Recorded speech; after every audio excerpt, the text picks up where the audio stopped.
There is a story that's been actually brewing now in the U.S. for quite some time. I keep seeing it show up on the national news on a fairly regular basis. It involves something called RSV. And, of course, you wonder when you see something there, thinking how long until we start to see it here, because they're neighbors. And it's going to happen here just like COVID happened there. It happened here. But the problem, and I don't say the problem, but the issue now is the fact that it's affecting younger and younger children. And now we're starting to hear the term triple-demic. In other words, COVID and the flu, because it's flu season, and now we have to factor RSV, which is a respiratory virus, into this equation, in which I understand there is no vaccine for.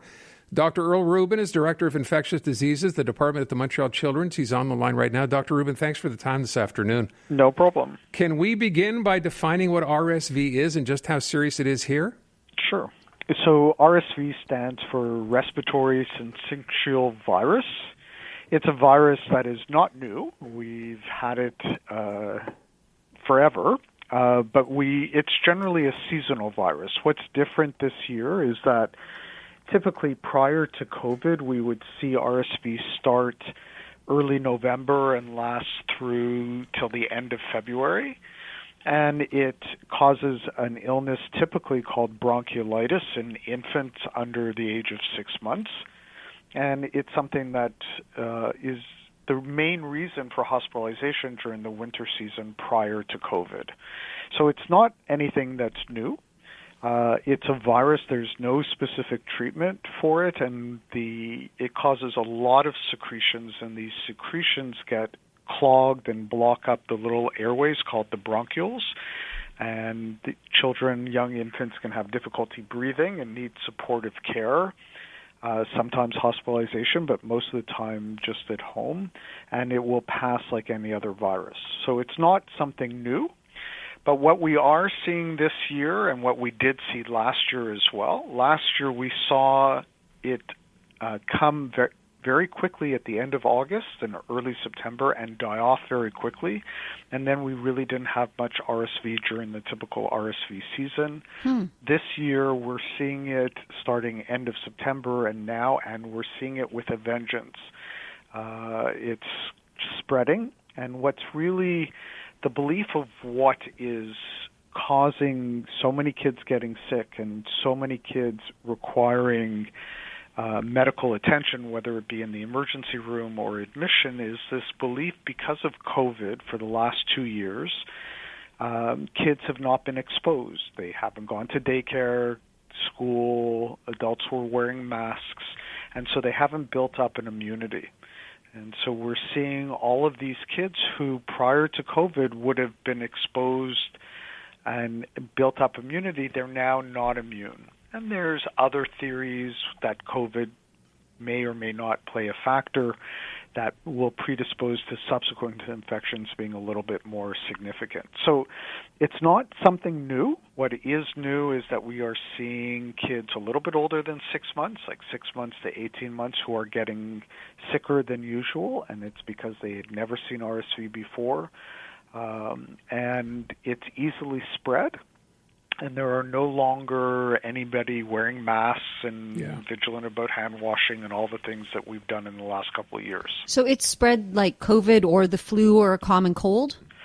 So hard to put COVID in that same category, but yes, it's spread by droplets. It's not really believed to be airborne, whereas COVID, there's a belief that there's an airborne component, but all the flu, common cold, and COVID is predominantly spread by droplets. So that if a kid coughs in your face and you're within a meter or somebody, an adult can get it and will just get a cold, or vice versa. An older sibling who goes to school who coughs in the face of the infant will spread by droplets. Are there outbreaks, Dr. Rubin, like there are with the flu? So it's a season. So the flu and RSV are typically seasonal viruses. Everything post-COVID is kind of out the window in what we've seen forever. Sorry, yes, I should have been more specific. I meant does a daycare get an outbreak? A household get an outbreak? Does it kind of work like that? Yeah, it's easily spread. So again, because of the droplets, it's easily spread. However, in a household, the older siblings or the adults are probably have seen it year after year or have built up a certain amount of immunity. Okay. And if they do get it, they just get a little bit of a cold and nothing much. So as a parent, hearing this, and obviously no one wants to have to run to emergency every time you think your child may have a cold, at what point should you be taking your child to the hospital?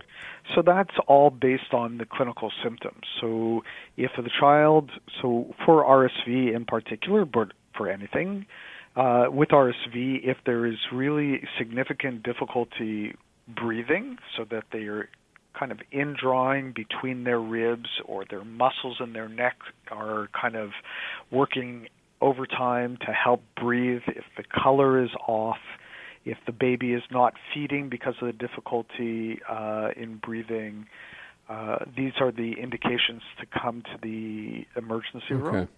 If they just have a cold and a fever, they don't need to come to the emergency room. They can be seen by a primary care physician out in the community, and that will be better to offload the emerge that is overwhelmed at this point in time. And once treated, if they end up in emerge, how long is that treatment typically? And I understand this is serious, but not serious enough that we're not having people die from this.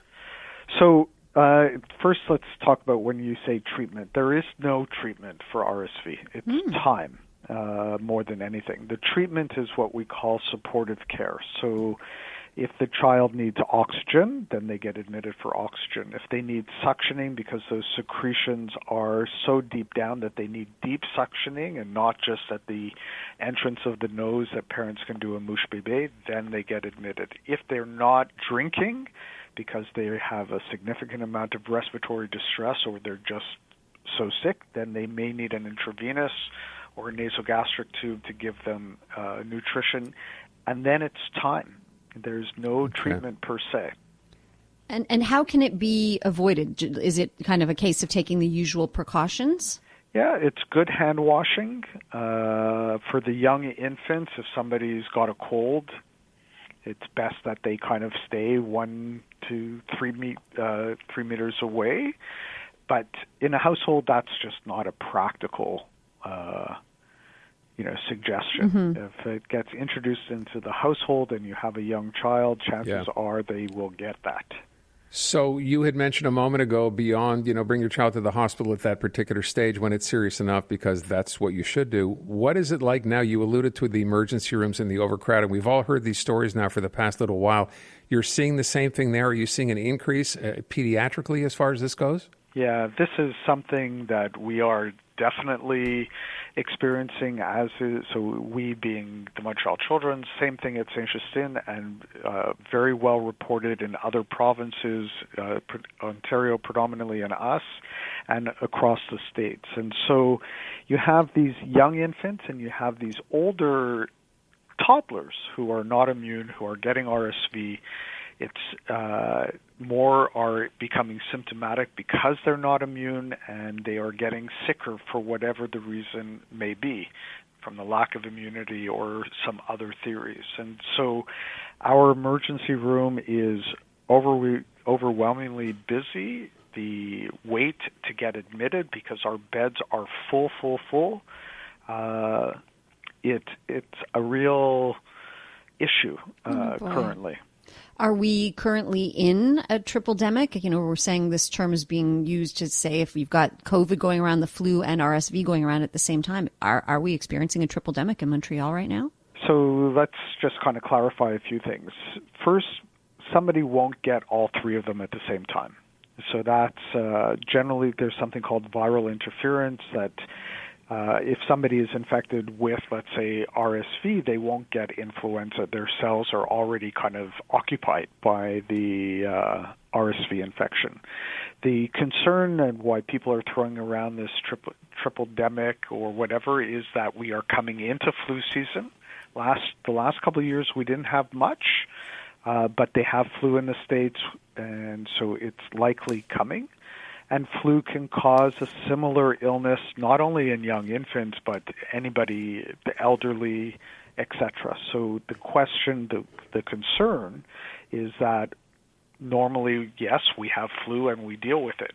Yes, we have RSV, but they don't necessarily always overlap. And then we have COVID.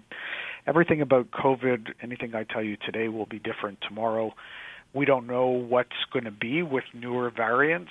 Will that also increase the demand on the healthcare system? So the concern of the triple-demic is not that somebody is going to get all three illnesses at the same time and get very sick and die. It's what is going to happen to the hospital network and the system if all three are circulating at the same time. So I'm just wondering, as you laid out sort of that groundwork, with respect to COVID itself, where are we now on that? And I know you said it changes from day to day as new variants sort of happen, but are we seeing overcrowding possibly still based on that or not from what you've seen?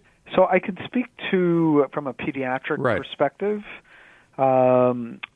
we are still seeing cases. The majority of cases who are admitted who are COVID positive are admitted for another reason.